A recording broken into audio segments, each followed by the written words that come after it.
His redemption.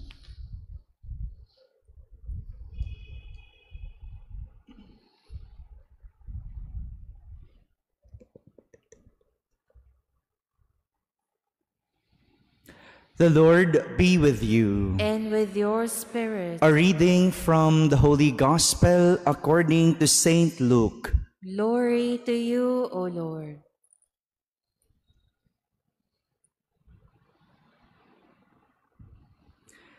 Jesus said to the people in the synagogue at Nazareth, "Amen, I say to you, no prophet is accepted in his own native place. Indeed, I tell you, there were many widows in Israel in the days of Elijah, when the sky was closed for 3.5 years, and a severe famine spread over the entire land. It was to none of these that Elijah was sent, but only to a widow in Zarephath, in the land of Sidon. Again, there were many lepers in Israel during the time of Elisha the prophet, yet not one of them was cleansed, but only Naaman the Syrian. When the people in the synagogue heard this, they were all filled with fury. They rose up, drove him out of the town, and led him to the brow of the hill, on which their town had been built, to hurl him down headlong. But he passed through the midst of them and went away." My friends, the Gospel of the Lord. Praise to you, Lord Jesus Christ. Good morning, my dear brothers and sisters. We heard a very interesting story in our first reading, and it was a story of an army commander of the king of Aram, who was highly esteemed and respected by his master. His name was Naaman. Imagine, an army commander, we could say a chief commander, but he was highly respected by the king. Mataas siya na tao, pero yung mas mataas sa kanyang tao, nire-respeto siya. Because Naaman brought victory to Aram. Lahat ng laban na panalo nito ni Naaman through the guidance of the Lord. Of course, not only through his strength and greatness, but also through the guidance of the Lord. But valiant as he was, Naaman was a leper. Kahit siya'y magiting, kahit siya'y magaling, siya ay may ketong. Talagang masasabi natin, walang perpektong tao. Kahit anong galing ng isang tao, meron at meron siyang kahinaan. Kahit gaano katalino, meron at meron siyang hindi nalalaman.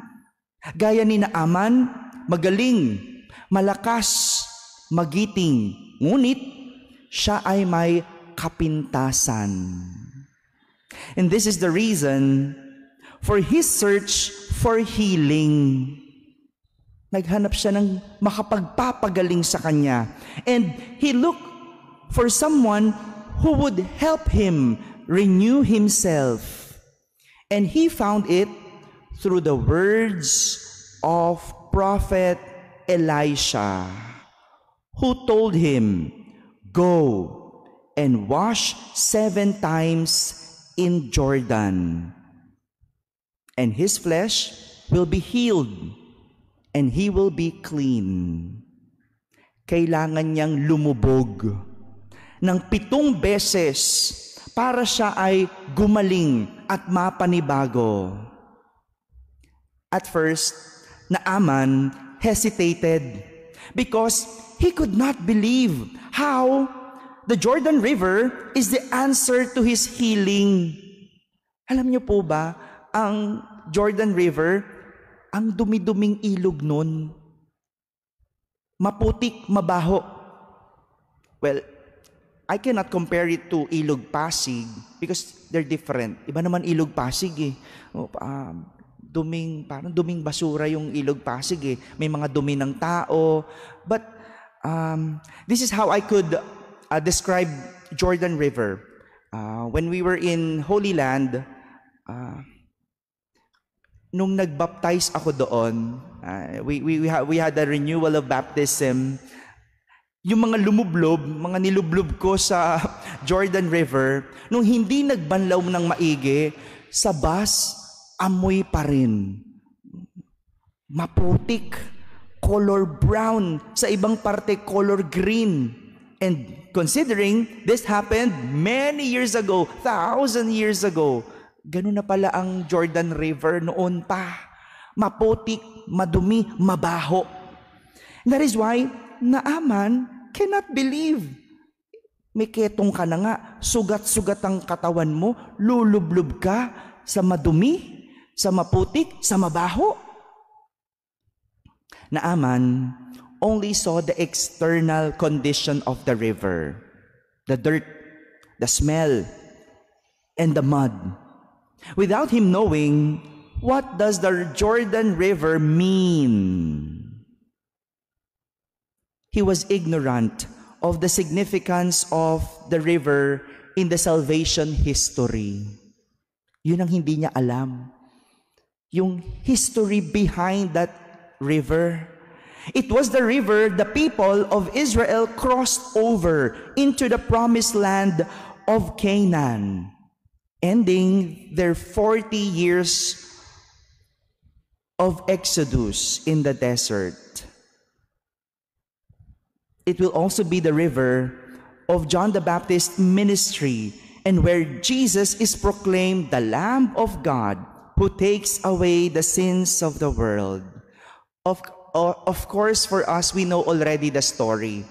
What happened in the Jordan River? Doon bininyagan si Jesus, doon tumawid ang mga Israelita para sila'y maligtas.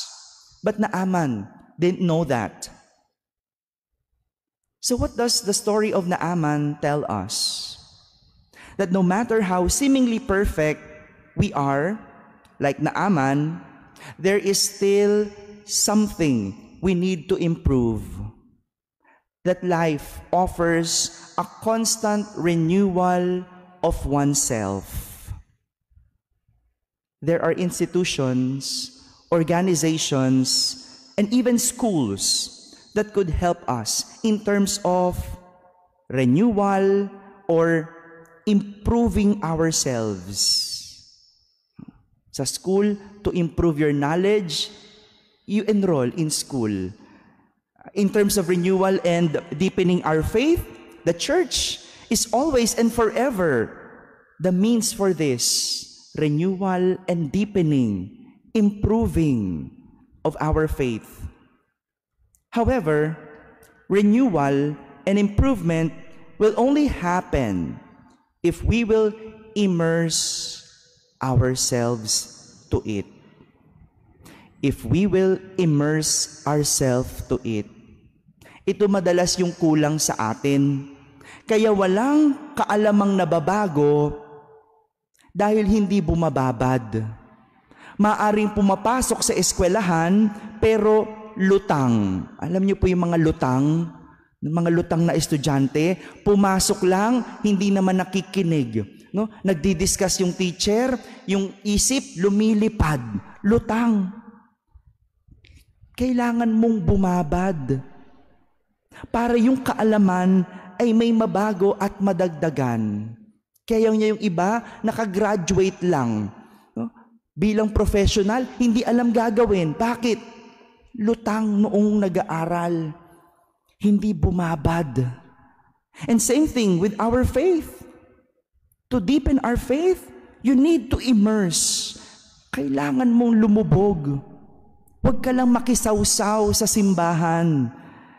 Yung iba nagsisimba sa atin, lutang din.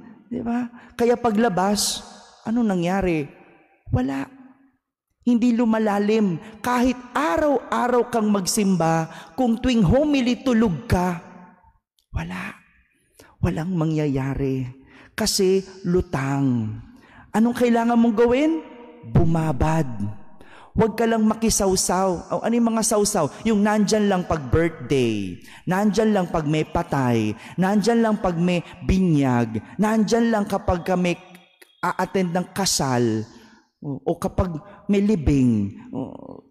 You have to immerse yourself in the faith so that renewal and improvement, and you can deepen your faith. My dear brothers and sisters, this is the invitation for all of us. If we want renewal and improvement, we have to immerse ourselves in renewal and improvement. This is the invitation for us this Lent. We're calling out all our faithful to have a renewal of ourselves. Bumabad sa simbahan.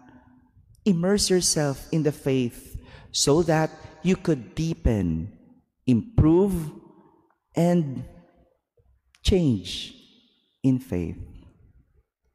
Amen.